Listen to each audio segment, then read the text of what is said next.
Yes, we are all to go. I can hear you, yes. Perfect, great. So you can hear me and you can see me, correct? I can hear you. I do not see you right now. I see your presentation though. Okay, that's okay. Presentation is fine. Perfect. Okay, hi everybody. This is a novel experience for me. I've never done one of these presentations, so it's quite strange just talking to a laptop. Thanks to Louise for the introduction there. One small correction, I'm not North American. You might tell from my accent I'm actually Scottish, and I wouldn't like to be confused with North Americans, though I have nothing against North Americans, of course. Sorry about that. I mean, it was more a North European session, a North American session. So, okay, it was just a gift for me to get my introduction going. Okay, there's the title. I hope you can all see it and read it. I apologize, it's quite a long title. I tend to go for those these days. The talk is fundamentally about the Antarctic ice sheet. In other words, it's actually a glaciological talk. But as you might have gleaned from Louise's introduction, I'm a geologist. In fact, by specialism, I'm a volcanologist. And I've spent a very long career looking at volcanoes, principally in Antarctica, but also in Iceland. And it's not immediate, although I'm talking about ice sheets, and for the last 15 years or so, I've been using the products of Antarctic volcanism to interpret the characteristics of past ice sheets. It's not immediately intuitive why or how volcanic rocks can tell us about past ice sheets, but I hope by the end of this talk you'll have something of an idea that in fact volcanic rocks are amongst the best repositories of information for information on old ice. I'd like to begin with a series of information slides, and I'm sorry there's so many of these, but I have to go through these, unfortunately. And I will, oh, that's not working. Here we go. I'd like to begin by highlighting just a few important facts about the Antarctic ice sheet. I'm sure many of you know these facts, but it is worth going over them.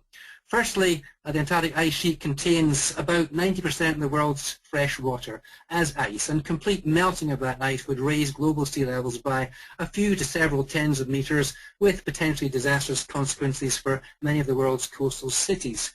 And secondly, the ice sheet is a major climatic control. It strongly influences the Earth's heat budget. It's a heat sink. It has a high albedo. It reflects a lot of heat into space. And during the winter, when it doubles its area, forming sea ice, it also generates abundant, cold, dense, salty ocean bottom water, which drives the global thermohaline circulation. And the thermohaline circulation is one of the major ways in which the planet modulates its own temperature. So, fundamentally, the Antarctic ice sheet is a keystone element of Earth's climate system. And by investigating the evolution of the Antarctic ice sheet, what we're trying to do is understand global climate history. And that in turn will help us to model what the current response to the ice sheet may be to rising global temperatures. And thus, we hope, help to create a much more realistic prediction for future climate. So effectively, we're doing the past, the present, and the future in terms of climate. Today I'm going to talk about the East Antarctic ice sheet. It's this very large part on the right-hand side of this diagram here. I hope you can see me indicating it. It's the largest part of the Antarctic ice sheet. It's also the thickest, and thicknesses of 3 to 4 kilometers are fairly common. It's also been regarded by everyone as the world's classic polar ice sheet, extremely cold, frozen to its base, very stable, not dynamic at all, a big monolithic ice mass not going anywhere in a hurry. But we know from the geological record that it was formerly a warm ice sheet and highly dynamic.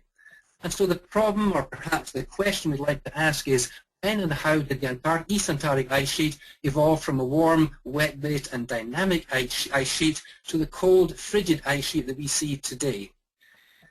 And the solution to this question or problem is we have to use the geological record to determine the evolution of the basal thermal regime. Now, basal thermal regime is a technical phrase. It's a crude but very useful measure of how warm or cold an ice mass is.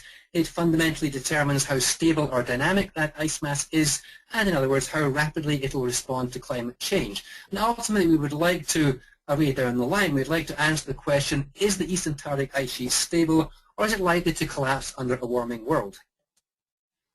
There are three types of basal thermal regime.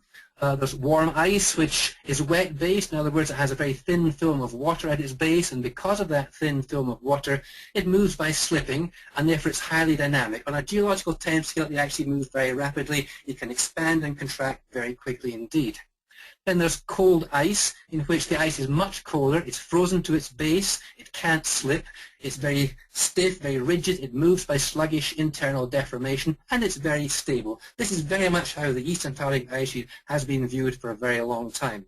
And lastly, we have polythermal ice, and that's believed, at its base, it's believed to be a patchwork or mosaic of warm and cold-based ice. So that's the three main types of basal thermal regime. There are two hypotheses for how the transition, or rather when the transition from a dynamic to a stable ice sheet occurred.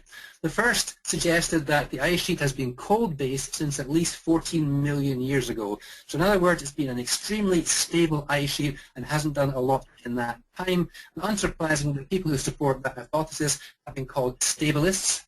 The second group have suggested that, in fact, contrary to that group, the ice sheet has been extremely dynamic until about 2.5 million years ago.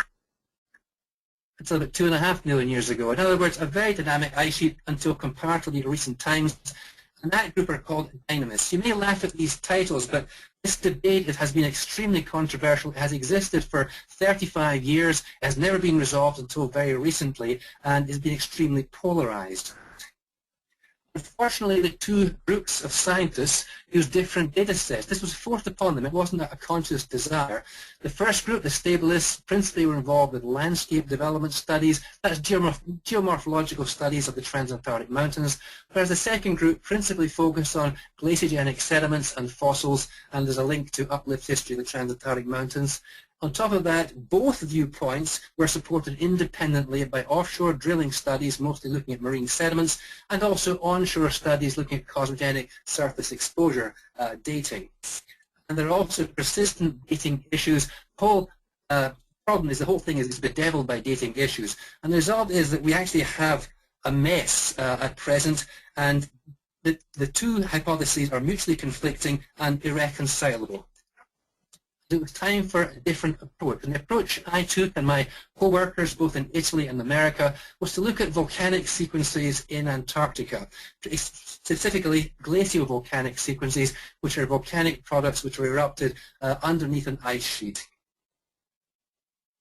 Luckily, Antarctica is the largest and longest-lived glaciovolcanic province in the world. It extends some 5,000 kilometers all the way from the South Sandwich Islands up here at the top through the Antarctic Peninsula into Marie Birdland in West Antarctica, which is extremely remote and where, curiously, the highest concentration of